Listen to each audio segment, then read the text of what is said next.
Porsche, the brand enthusiasts associate with the 911 sports car, these days actually sells mainly SUVs. The mid-size luxury SUV Cayenne and the compact Macan are Porsche's best sellers. With experience gained thanks to the electric-only model Taycan, the Stuttgart-based carmaker decided to electrify the Macan. This is the Porsche Macan 4 Electric. Is it any good? Let's find out.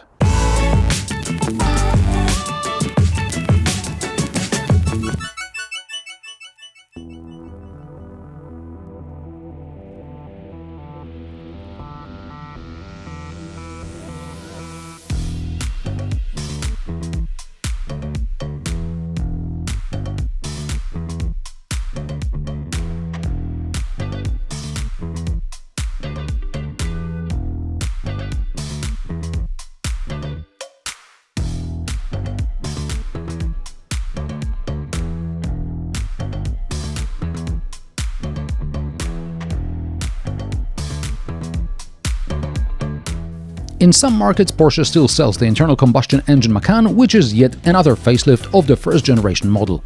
The second generation is electric only and it is available as the Macan, Macan 4, Macan 4S and the Macan Turbo. This nomenclature is supposed to allow the clients better grasp what they're actually paying for. We can argue if an EV should have a turbo in its name, but it's what Porsche decided for the Taycan launch and they're sticking with it on the Macan. Performance is more or less the same as in the ICE models, so the Macan, which is rear-wheel drive only, has similar performance to the old 2-liter Macan. Macan 4 is more or less the Macan S, Macan 4S is about the same as the GTS, and the Turbo is, well, any guesses? Like the Turbo. The new Macan is some 6 cm longer than the first generation model and it measures about 478 cm in length. It's only about a centimeter wider at just shy of 194 cm without mirrors. It's also about 2.5 cm taller at 162 cm. The wheelbase is now almost 9 cm longer, that's more than 289 cm. The front track is almost 4 cm wider, while the rear track increased by a modest 2 mm. Visually, the new Macan stands out mainly thanks to the redesigned headlights. The signature 4-spot day running lights, similar to those on the Taycan, remained on top of the front, while the proper headlights are now lower, probably to fill the void after the grille, which is now a relatively small air intake at the bottom, just enough to cool the batteries. From the profile we can see shorter overhangs, a result of extended wheelbase, and the rear window is at an acuter angle, more acute, acuter, can you say acuter? Anyway, it's probably for improved aerodynamics. The rear view also shows more of a coupe look than a hatchback, which the Macan almost was, but the rear lamps and the rear light bar running across the tailgate are similar to that in the previous generation after facelift. Oh, and there's no exhaust, obviously.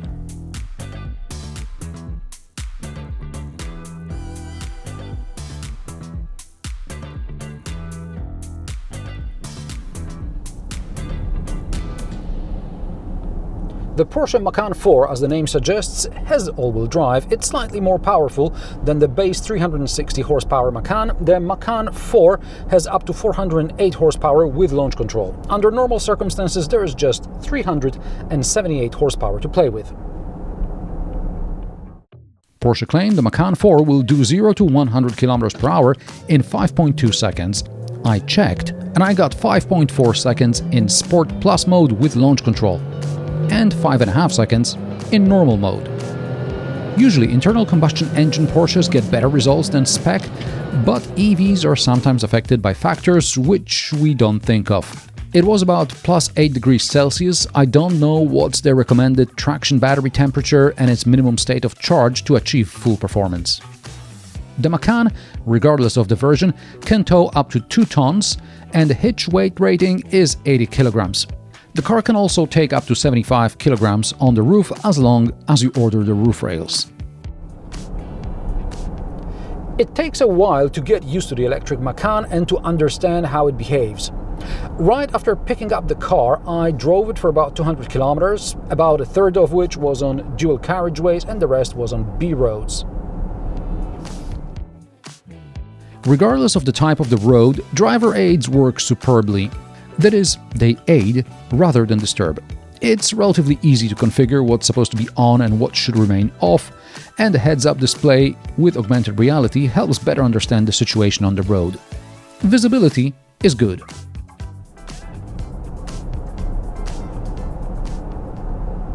It was a windy day, so even at relatively low speed, there was some considerable wind noise on the expressways. But regardless of the wind noise, I could also hear trucks I was overtaking. That's despite the optional sound-absorbing windows. Soundproofing adds cost and weight, so what drowned in the engine and exhaust noise in the ICE Macan here can only be masked with sounds from the speaker, and I'm referring to the optional Burmeister audio system, not the Porsche electric sport sound. I understand Porsche experimented a bit with the Taycan, but 5 years later, is this what the finest automotive brains could come up with? Also, this futuristic speaker fart costs €452. I'd pay to have it removed. Artificial sound is on by default in Sport and Sport Plus modes, but can be disabled, or it can be enabled in normal mode, which I advise against. Anyway, the point is that the electric Macan could be better soundproofed, especially if every now and then it will get driven on the motorway.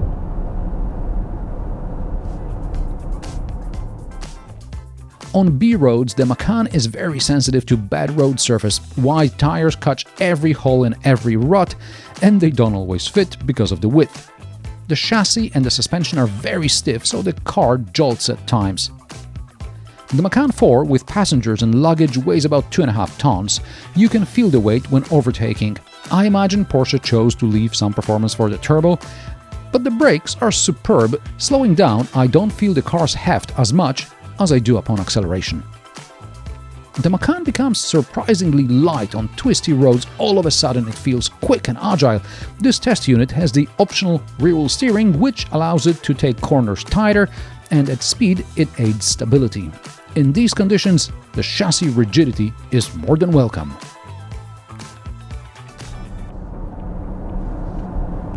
Exiting sharp turns, the Macan can even slightly oversteer. Of course, the traction control intervenes instantly, so fun is over before the driver can put on any opposite lock. Traction control can not, I'm not sure, be disabled completely.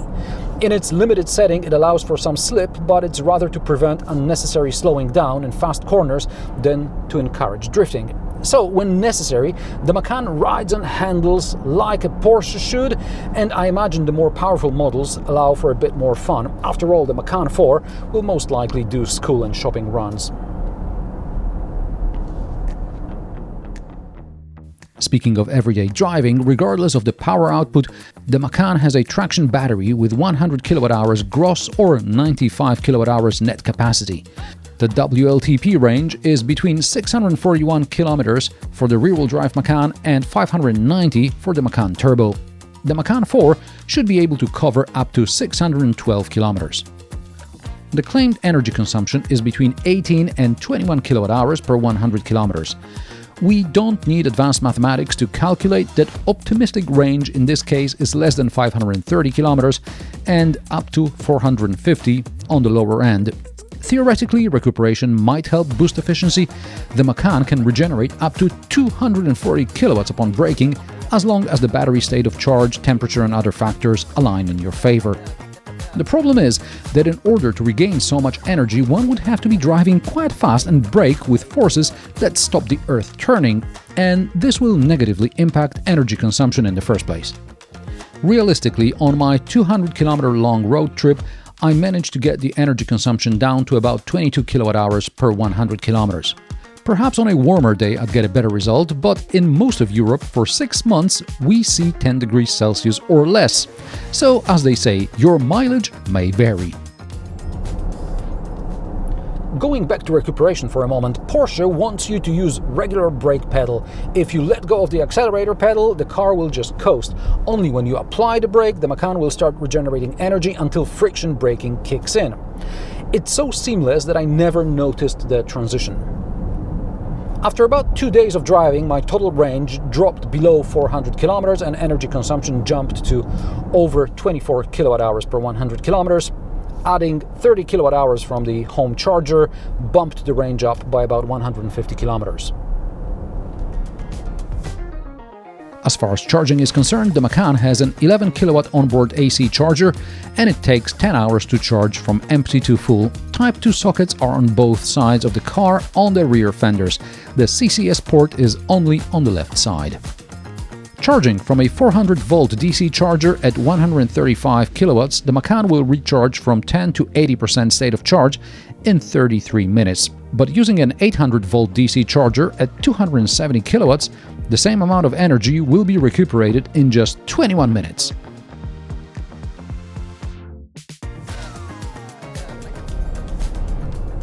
So under optimum conditions, the Macan can regain up to 250 kilometers in just 10 minutes.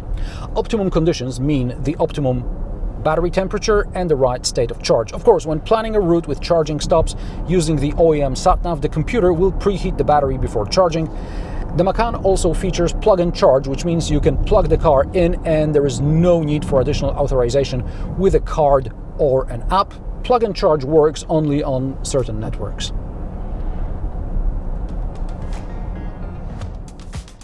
And since this is an all-wheel drive car, let's do my diagonal approach test. Standard Macan has 185mm ground clearance, which goes up by 10mm with the off-road package. And then the adaptive suspension in off-road mode allows the car to go up by 20 and even up to 40mm. So, how did it do? I stop halfway, so 2 wheels on the diagonal have limited traction and then I try to get going again. The first attempt was in off-road mode, the second attempt was in normal mode, and the third attempt was in normal mode with the traction control off. I doubt the Macan leaves the tarmac often, especially not on 22-inch rims and road tires. But I also suspect sooner or later someone will slap on some all-terrain rubber on their Macan because why the hell not? The traction battery is protected from the bottom with a composite shield. The traction battery is made up of 12 modules, each module consisting of 12 prismatic cells, and each cell has its own aluminium casing. Individual modules and crucial components can be individually replaced.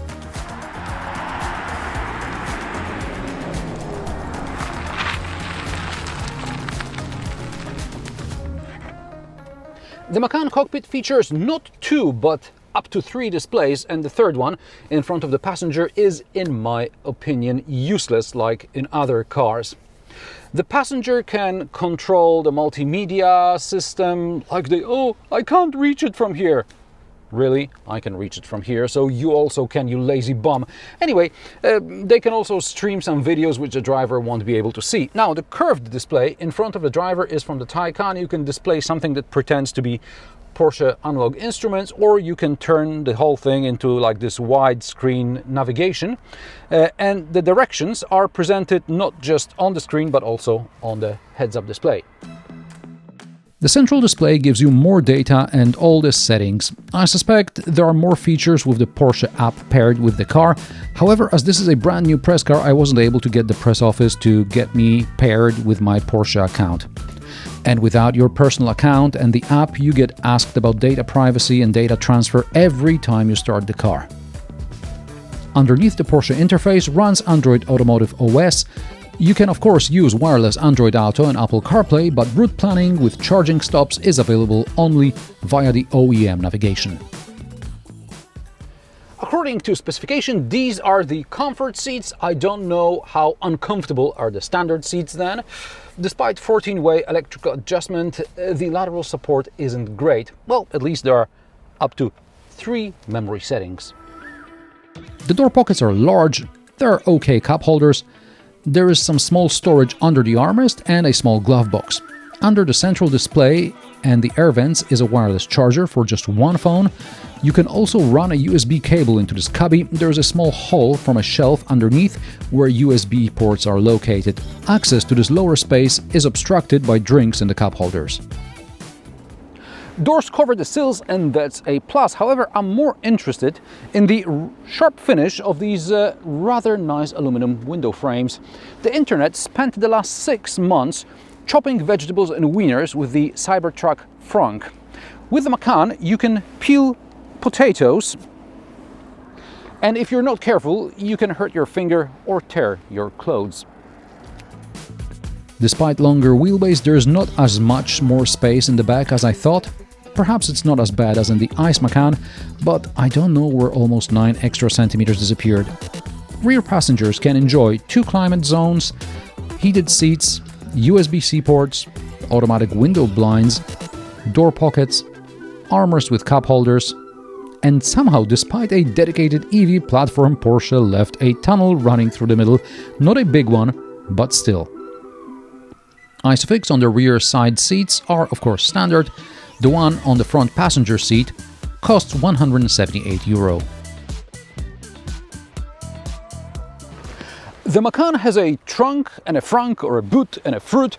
The frunk fruit has 84 liters capacity regardless of whether the car is rear or all-wheel drive. Now the shape is that of a wedge, so while a soft weekender bag should fit, a hard carry-on suitcase will probably not fit. And I wouldn't throw a jacket in here. This is where the Type 2 charging cable lives, so this area is not going to be particularly clean.